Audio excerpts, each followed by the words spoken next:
We are staying on top of President Trump's executive order launching a federal takeover of the D.C. Police Department. So the president says the district is under a crime emergency, despite data that shows that violent crime is actually down in the district. So this is not entirely uncharted territory here. President Bill Clinton appointed a 5-person control board back in 1995 for financial control. It was meant to get a handle on D.C.'s finances and crime. And Jack Evans was a member of the D.C. Council at the time. He joins us now live. And Jack, we thank you for spending a little time with us. All right, Jack, so talk to us about, thank you for being here. So talk to us about what it was like working on the council at that time with this control board in place, the federal government scrutinizing your every move. Yeah, it was an interesting time, and the Financial Control Board, just to differentiate it from today, was put in place because of our financial situation and our crime situation. The finances were in chaos. We were literally bankrupt. We could not borrow from anybody, including U.S. Treasury.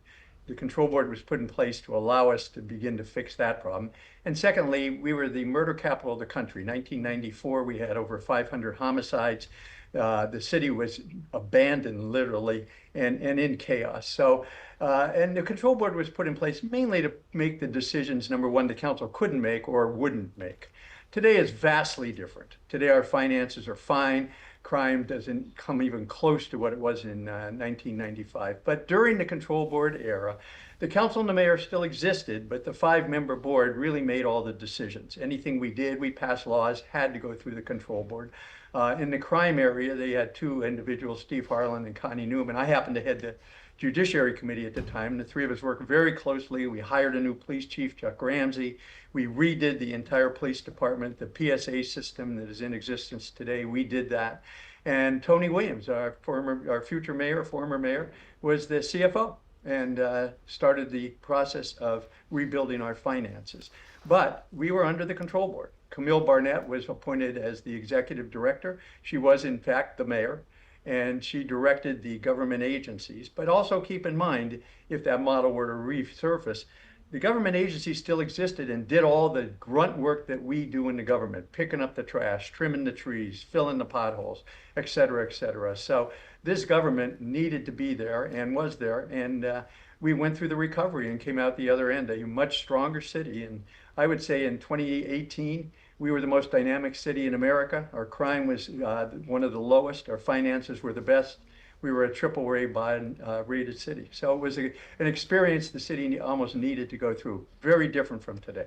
Very different from today, which is why so many people are scratching their heads about how we ended up here in the first place. I wonder, as somebody who has been through this, what advice do you have for the council members who are having to navigate this moment of crisis and this federal control of the police department for now?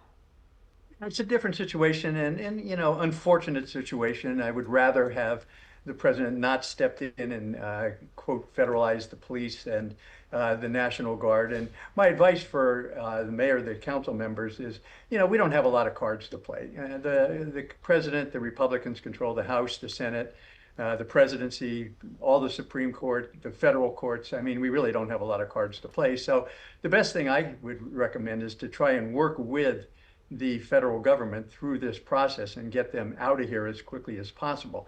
The concern I raise about the National Guard, though, because this isn't my first rodeo on that. Back when Mayor Kelly was mayor, this came up. A couple other times it came up. The National Guard coming into an urban environment is a terrible idea. It sounds good on paper, but just think what you're doing. You're sending people who are trained to fight wars in those kind of vehicles that just went by with M16 rifles.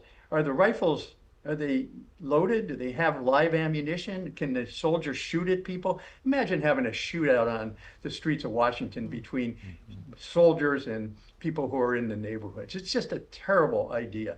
It's not their role. They shouldn't be coming in here. We need police. And frankly, we have 3,000 of our own police. We need another 700 or 800. Because if you remember, I mentioned setting up the current system. The current system operates at its best when we have 4,000 officers. Because of actions taken in the past by the city council and others, our force got reduced from 4,000 to about 3,200 officers. That's why we're having many of the problems we're having today. We just don't have enough police officers. What the federal government could do to be very helpful to us is help us hire an additional 500, 600, 700 officers. And the council needs to repeal some of those real anti-police laws that they passed, because that is really deterring police officers from wanting to come and work in Washington, D.C. So those are the recommendations I can make. It's unfortunate. I think we can work our way through this and come out the other side. Yeah, let's hope. At least 30 days of this, right? And you bring up a good point there with the National Guard. I mean, usually you see them and there's some sort of pressing emergency, there are riots Absolutely. perhaps, but what do you do in this case when people are just going about their everyday lives? And I think that's what people are concerned Yeah. about. They want to know how is the presence of the National Guard going to impact my everyday life? We're going to be talking about this, and I'm sure we'll probably come back to you to talk a bit about it too. Jack Evans, former council member for D.C. Thank you so much for your time. Thank you very much for having me.